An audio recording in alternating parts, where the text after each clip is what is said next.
Are you thinking of moving to Florida and wondering what are the least and most hurricane-prone areas in Florida?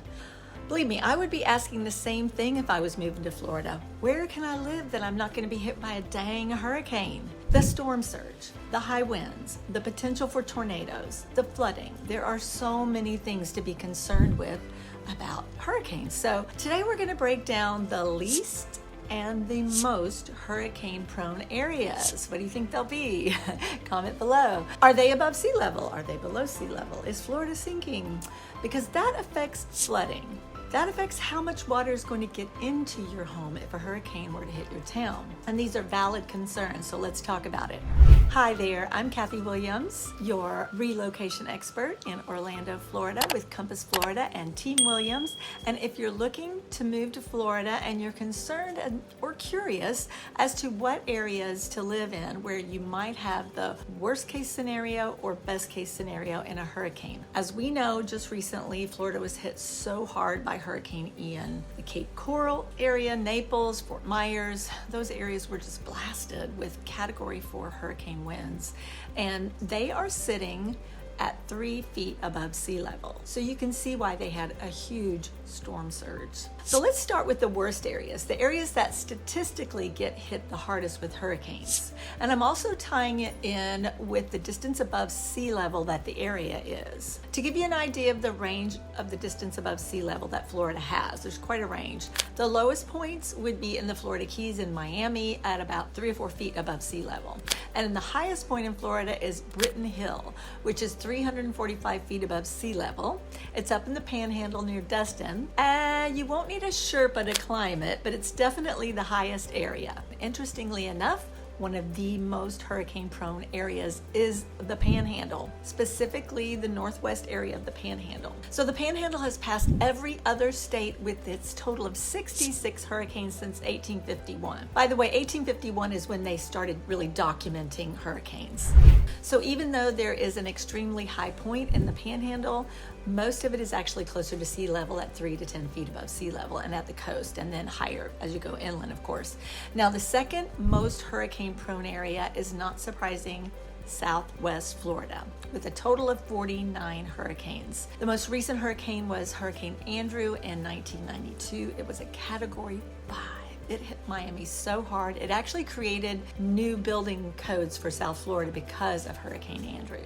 And so Miami sits at 4 feet above sea level, so storm surge threat is real.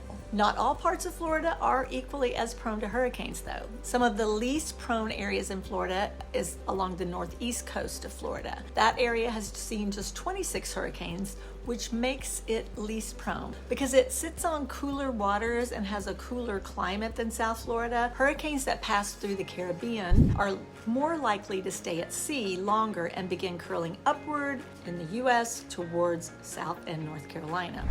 Now, if you want to stay as safe as possible from hurricanes, but still want to reap the benefits of being a Florida resident, then head up the middle of Florida near the Georgia border. And that is the best place to live as far as the least hurricane-prone area of Florida. Since this area is not directly on Florida's Atlantic or Gulf Coast, they typically don't take direct hits in the form of 120-mile-per-hour winds. Instead, they get calmer winds when hurricanes hit. However, there's not a lot going on in that area. I mean, it's extremely rural and quiet, which may be what you want. So, where does Orlando fit into all of this? Well, Orlando sits at 82 feet above sea level, and nearby Orlando, one of our suburbs, is Claremont, which is very hilly. There's lots of hills in Claremont, and actually there's a height of 305 feet above sea level in that area. So even though we did get hit with some really heavy rains and winds in the recent Hurricane Ian, of course, we got some flooding in specific areas that came with that really heavy rain. Orlando is classified as one of the least prone cities for hurricanes in all of Florida. That is why when Mr. Disney decided to open Disney World in Orlando, he did a lot of research about Orlando weather, and he decided, it was more safe to make Orlando the home of the mouse. Orlando is right in the center of Florida, 60 miles away from the coastline. So by the time the storm reaches inland, it's usually nothing more than strong winds and heavy rainfall. In fact, many coastal areas evacuate to Orlando. So if a tropical storm does develop, hurricanes can be detected well in advance with storm trackers and has advanced warning systems and plenty of TV and radio alerts to keep you updated. So you might be wondering, how many times has Disney closed for hurricanes in Orlando? Surprisingly, just a handful of times. A total of 8 times since 1999. Before Ian, it had been 5 years since Disney had a closure due to a hurricane. So having lived in Florida, specifically Orlando, for 35 years, I've been through a few hurricanes here and there.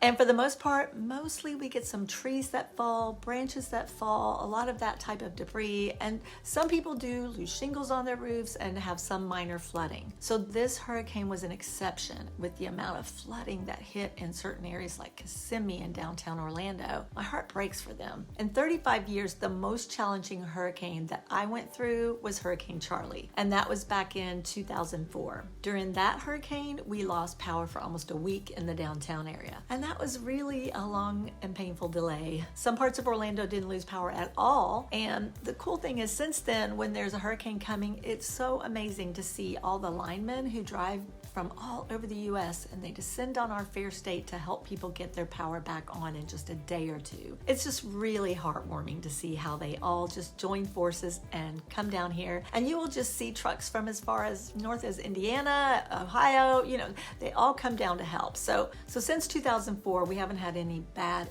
hurricane issues until Hurricane Ian. So that's almost 20 years since Orlando saw extreme circumstances. So that's why I couldn't imagine living anywhere else. Such a great area to live, and I feel like anywhere you live, you're gonna have some type of weather occurrence. Maybe up north you might have snow or blizzards, and they have power outages from that. There's tornadoes in the Midwest. Sometimes with these blizzards, you're not able to leave your house for days on end. And so, what do you think? Is it worth living in Orlando to enjoy our amazing weather and put up with the occasional hurricane? Comment below, let me know what you think. You always want to prepare for a hurricane, regardless of the intensity of it. And with that, it's important to have home insurance, of course. And even though most policies have a 2% hurricane deductible, you definitely want to check your policy and check your coverage and just be sure what you have. And also be aware that whenever a hurricane forms, insurance companies stop taking policies. So you can't wait for a hurricane to come and get a policy. Statistically, Orlando is one of the most hurricane-safe cities in Florida. And if you're thinking of moving here, please download my free relocation guide that's located in the description box below. Thanks for watching, and I will see you on the next video. Bye-bye now.